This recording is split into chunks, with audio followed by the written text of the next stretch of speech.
hit the button, I guess.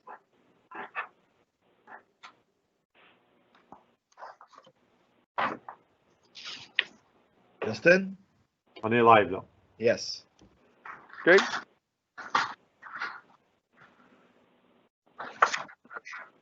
Ouais. On y va, M. Prévost? Oui, allez-y.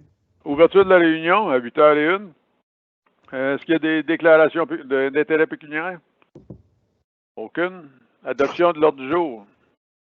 Est-ce qu'il y a des ajouts ou M. Prévost? Non, moi, je n'ai pas rien à ajouter à M. Desjardins. Quelqu'un d'autre qui veut ajouter quelque chose? Non. OK. Aucune pétition et délégation. Sujet numéro 5, changement de déclaration de principe provincial. M. Prévost, allez-y.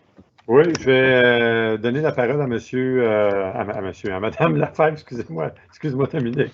C'est elle qui a préparé une présentation, un document, un rapport qui illustre les changements de la nouvelle DPP par rapport à l'ancienne. Donc, je donne la parole à Mme Lafèvre. Bonjour, je vais essayer de partager mon écran. Est-ce que vous voyez le rapport? Oui. Donc, on a préparé un court rapport qui fait un survol des modifications qui ont été apportées à la déclaration de principe provincial.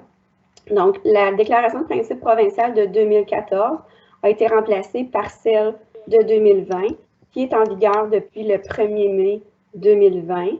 Donc, je vais passer à travers les 5 thèmes que la province a utilisés pour apporter des modifications à cette déclaration-là. Le premier thème, c'est l'augmentation de l'offre et des types de logements. Donc, ça fait suite à la modification, aux modifications qu'il y a eu à la loi sur l'aménagement du territoire, qui a été modifiée par la loi là, de 2019 pour plus de logements et plus de choix, là, donc more homes, more choices. Donc, la première modification vise la disponibilité de terre pour le développement résidentiel. Donc, l'horizon de planification passe de 20 ans à 25 ans, ce qui fait en sorte qu'au niveau du plan ciel, on va devoir, quand on va faire l'étude démographique sur les projections démographiques et l'analyse de terrain disponible, ça va devoir être fait sur une période de 25 ans et non pas seulement de 20 ans. La capacité d'offre de terrain passe de 10 à 15 ans. Donc, ces types de terrains-là sont les terrains qui se retrouvent dans les plans de lotissement qui ont été approuvés. Et le troisième point, c'est les terrains qui sont disponibles dans les plans de lotissement desservis, donc les plans qui ont été approuvés, pas seulement les plans qui ont eu des approbations là, pour être développés. Ce 3 ans-là, les municipalités de palier supérieur, donc les comtés, pourraient décider d'avoir cette exigence-là augmentée à un maximum de 5 ans. Donc, c'est-à-dire autoriser plus de terrain. Donc, ce qui est visé par ces modifications-là, c'est vraiment d'accroître la disponibilité de terrain pour la construction de nouveaux logements. Donc, les mises en œuvre à planifier, donc comment ça va avoir un impact sur le plan de ciel. Donc, comme je disais, au niveau de la période du 20 à 25 ans, ça va être d'inclure plus de terrain à l'intérieur des limites des zones de peuplement. Donc, s'assurer que les villages, les secteurs urbains qui sont en forte croissance vont pouvoir adresser le 25 ans à l'intérieur de leur périmètre urbain.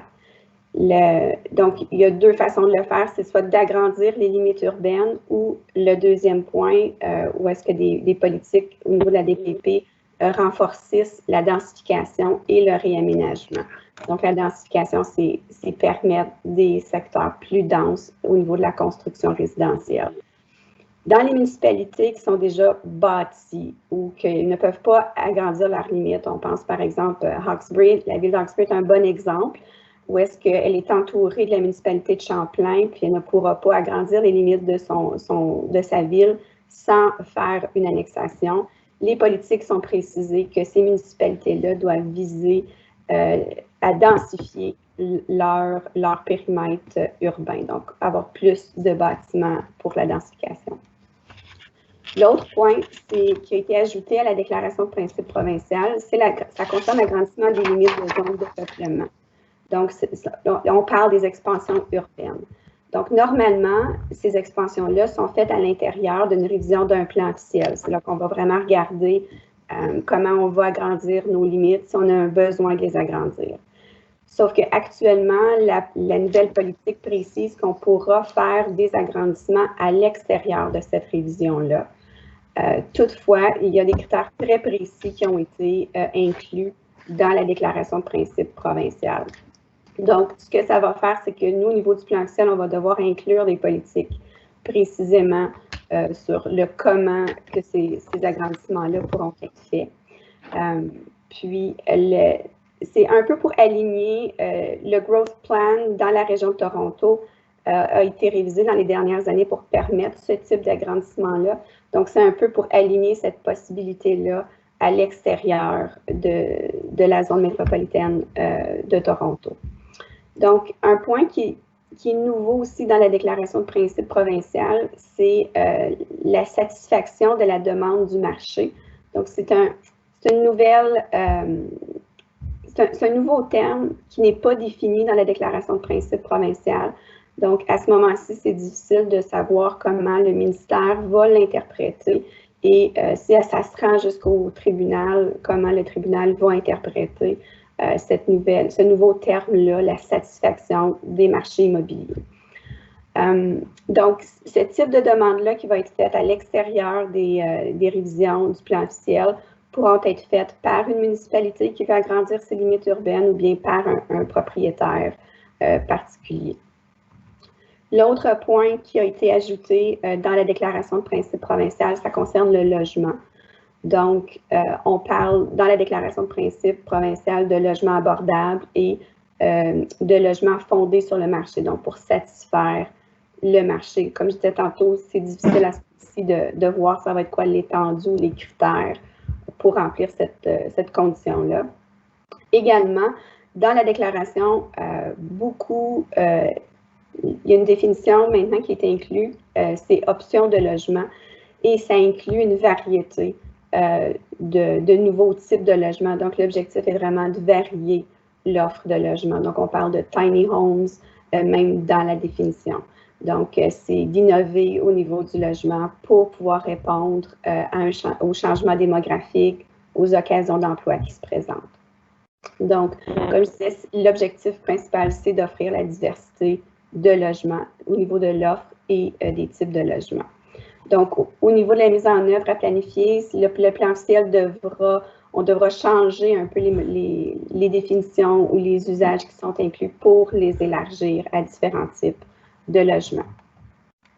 Le deuxième thème qui a été clarifié un peu dans la déclaration de principe provincial, c'est protéger l'environnement et la sécurité publique. Donc, il y a une composante changement climatique qui a été inclue, où on parle d'une nouvelle définition de répercussion du changement climatique. Donc, les municipalités vont devoir élaborer des politiques afin de se préparer. On parle aux retombées du changement climatique. Actuellement, il n'y a aucune ligne directrice de la province de comment ce type de politique-là devrait être inclus au niveau du plan officiel. Donc, on parle aussi beaucoup de la gestion des eaux pluviales, donc de favoriser l'incorporation des infrastructures vertes dans les développements. Et également, une clarification au niveau des zones inondables, des zones dangereuses dans la déclaration a été apportée et ça concerne une référence aux documents d'orientation que la province publie. Et là, on faisait référence à un peu l'exemple qui avait été donné, c'était le nouveau plan, la nouvelle étude là, sur la plaine inondable, les orientations qui ont été émises par la province. Donc, ça va être intéressant de voir de quelle façon on va devoir intégrer ces orientations-là, ces critères-là à l'intérieur du plan officiel lors de la révision. Également, il y a une composante de la réutilisation locale ou sur place des sols excédentaires. Cette politique-là est inclue, mais c'est plutôt un gros problème dans la région de Toronto où il y a des sols, quand les développeurs procèdent avec leur développement, qui sont un peu exportés, puis on ne sait pas trop quoi faire avec ces sols-là. Donc, c'est vraiment d'encourager la réutilisation sur place des sols lors des développements résidentiels. Le troisième thème, c'est de réduire les obstacles et les coûts. De ce côté-là, une des mises à niveau un peu concerne la loi sur les ressources en agrégat. Donc, certaines municipalités géraient la profondeur des extractions par le règlement de zonage. Et ça a été précisé que ce n'est pas permis, ce n'est pas autorisé de le faire. Donc, la déclaration clarifie un peu là, la mise à niveau avec cette loi-là. Et il y a un peu une ouverture un peu pour supporter les différentes offres d'énergie, donc de différentes sources et d'opportunités, donc d'élargir les possibilités au niveau de l'énergie, autant également on parle d'innovation, donc on ne parle pas juste d'éoliennes ou de panneaux solaires à ce niveau-là. Le quatrième thème concerne soutenir les collectivités rurales du Nord et autochtones. Donc, la déclaration de principe provinciale précise un peu plus donc une approche locale au niveau du développement résidentiel en milieu rural. Donc, ces politiques-là se trouvent déjà actuellement dans le plan officiel des Comtés unis. Donc, c'était juste un peu nous, on le voit plus comme une clarification au niveau de cette approche-là. L'autre aspect qui a été ajouté concerne la hiérarchie des modes d'approvisionnement. Donc, on parle d'eau et d'égout ou d'installation d'aqueducs communautaires ou septiques.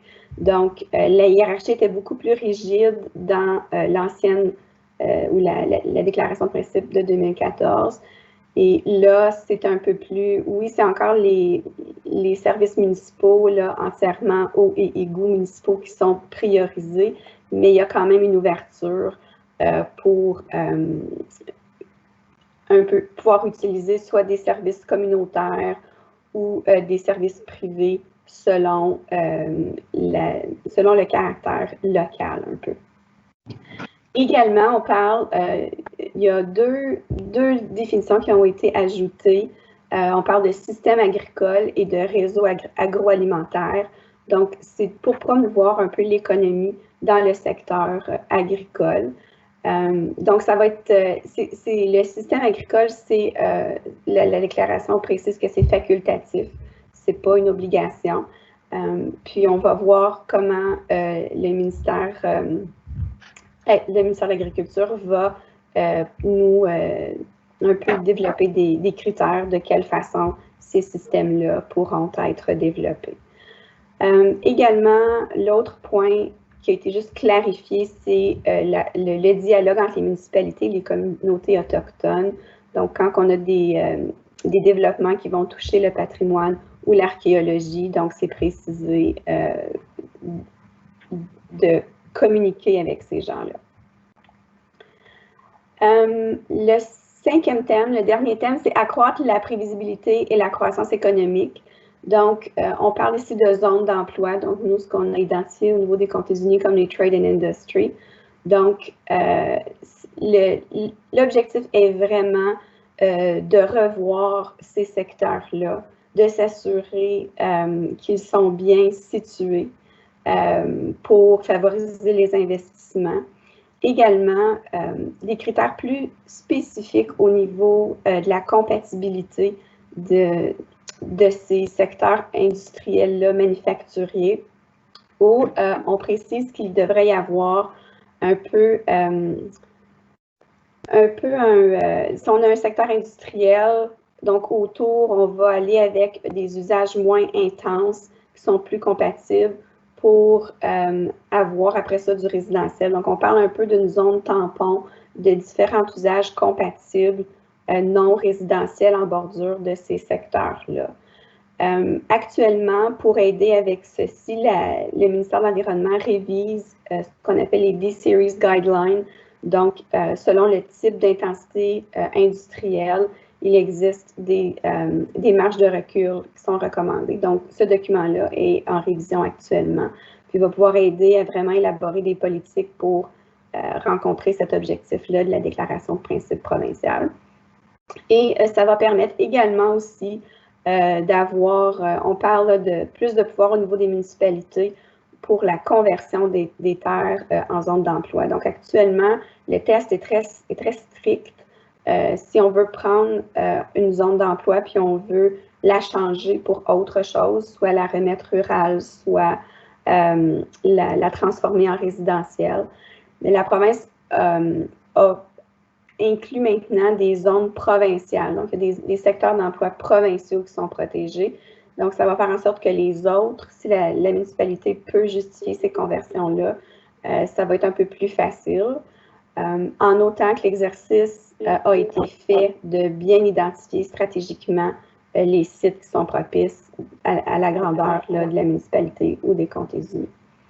Donc, au niveau des impacts, ce que ça fait, toutes ces modifications-là, ça fait que depuis le 1er mai, toutes les décisions qui sont prises par une municipalité doivent être conformes à cette nouvelle déclaration de principe provincial. Comme j'ai mentionné, il n'y a pas de grands changements, donc l'impact sera plus grand au niveau de la révision du plan officiel des comtés unis, là, qui est prévu en 2022. Donc, on va vraiment regarder de quelle façon le plan officiel devra être modifié. Donc, pour nous, la prochaine étape, c'est de rencontrer le ministère, d'élaborer un peu, d'obtenir la clarté au niveau de quelles sont leurs attentes avec cette nouvelle déclaration de principe-là par rapport au plan officiel des comtés. Et on va ensuite élaborer un plan pour la modification, de quelle façon la révision va procéder, qu'on pourra présenter au comité dans les prochains mois. Donc, à titre d'information, on avait joint au document un document qui s'appelle Provincial Policy Statement 2020 Policy Highlights. Donc, dans ce document-là, vous allez voir, il est en anglais et ça reprend encore une fois les 5 thèmes, mais chacun des items fait référence directement à la politique du plan, de la déclaration de principe provincial qui a été modifiée. Donc, vous avez vraiment la section qui est modifiée. Puis, on vous a mis le lien aussi pour le lien web pour la nouvelle déclaration de principe provincial. Donc, c'est tout pour moi. Si vous avez des questions. Oui, monsieur le Président. Est-ce que ça a surtout un impact sur le comté ou sur le comté et les municipalités? Sur les deux, oui. Les deux. OK. Monsieur Kirby? Oui. Rural lands. Moi, je vais dire ça en anglais, après c'est Revised Policy Promotes Rural Residential Development. Ça, ils veulent l'encourager? Oui, exactement. Donc, actuellement, on a déjà des politiques dans le plan officiel qui encouragent le développement rural par des morcellement. Ça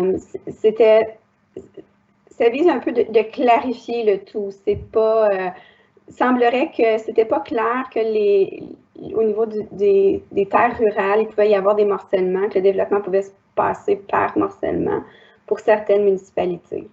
Ça fait que, juste pour me clarifier là-dessus, en avant que tu pouvais détacher, c'est quoi, 2 ou 3 lots, après ça, tu n'avais plus, ou quelque chose comme ça, on va enlever ça pour encourager le développement, bon, oui? Non, c'est pas l'objectif. Oh, on va enlever ça.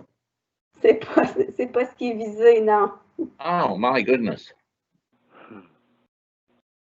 OK, mon autre question, c'est réduire les coûts. Est-ce qu'il y a un plan qui va sortir pour que ça coûte moins cher pour détacher des terrains? Non, l'objectif de cette politique-là, c'est un peu que dans le fond, c'est de viser à ce que les études qui sont demandées, c'est de vraiment mettre à l'échelle, selon le développement qui est proposé, le type d'études qui devrait être demandé. Donc, ce n'est pas selon, au niveau du traitement des demandes, la réduction du coût. C'est vraiment au niveau du nombre et d'étendue des études pour supporter certaines demandes. Ma dernière question pour Tachelle. Quand il dit « Policy promotes rural residential development », on va savoir des idées qu'on peut s'en servir pour to promote this? Oui, donc quand on a fait notre groupe de travail au niveau des municipalités locales, on a discuté un peu des subdivisions en milieu rural et ça pourrait être un aspect qui pourrait être regardé avec des critères un peu plus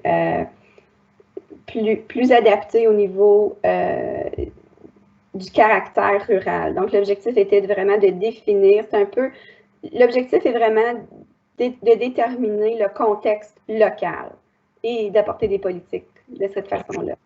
Merci. Je vois M. Provost, il t'a pas gratté sa tête, puis il a pris des gros softs. Je ne veux pas trop là, me gagner. All right, merci, Est-ce Dominique. qu'il y a d'autres questions? Oui, Monsieur le Président. Oui, vas-y, M. Céléron. Dominique, tu as parlé des agrégats, là. OK. Peux-tu revenir là-dessus? Oui, donc, dans le fond, le seul changement, c'était d'aligner la déclaration de principe provinciale avec les modifications qui ont eu lieu sur la loi sur les agrégats. Ce qui arrive, c'est que il semblait y avoir un problème au niveau de la province ou des municipalités, à travers le règlement du zonage, établissaient une profondeur d'extraction. Puis donc, eux, ce qu'ils ont déterminé, c'est que c'est à être géré par la licence et non pas par un règlement de zonage. Donc, la déclaration vient juste préciser cet aspect-là. OK. D'abord, nous autres, une situation dans la municipalité de la Nation, c'est une demande pour approfondir une carrière, comme venir exactement au même niveau que notre voisin, Colosem. Mais ça fait 2 ans quelque chose que la demande est faite et puis ça grouille pas vite, mais c'est pas votre problème, ça. Non, exactement, c'est pas une autorisation au niveau des comtés unis, c'est vraiment au niveau de la province pour la licence. Non, avec les autres, c'est pas des instants, c'est des années. OK, merci. Autre question? OK. Alors, allez-y, M. Prévost, on s'en va au prochain sujet, je pense. Oui, bien, merci, Mme Lefebvre, pour la présentation. Il y a de nombreux changements. Je sais que vous avez fait un survol, mais si jamais les membres du comité ont des questions par après là, qui pourraient penser, gênez-vous pas à communiquer avec nous on va se faire un plaisir de vous répondre à vos questions. Donc, ceci conclut, M. Desjardins, la partie, le sujet. Les autres sujets sont à huis clos. Donc, si je comprends bien, il va falloir quitter cette séance-là, puis aller également au lien qui vous a été envoyé par Mme Cadieux là, un peu plus tôt cette semaine, puis on se rejoint là. Pas de problème. On ferme, puis on revient. Merci. Parfait.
Tout le monde est revenu? Il y a juste. Ouais. Il en manque 2, là. OK. Ben, monsieur. Oui. Pour une raison, là, monsieur Riopel n'a pas été capable de loguer. Mais M. Riopol, il n'est pas dans le. Ah!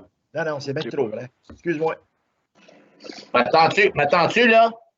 Oui. Oui. OK, c'est bon. OK. Prochaine réunion, monsieur. C'est le 12 août, M. Desjardins. OK. Est-ce qu'il y a quelqu'un qui a d'autres questions ou. Non? Alors, il reste rien que l'ajournement, M. Prévost? Oui, juste ça, M. Desjardins. Ajournement à 8h52. Alors, bonjour tout le monde, on se reparle dans 2 minutes. Merci beaucoup. Merci. Bonjour. Bye bye. Merci, gang. Merci, Do.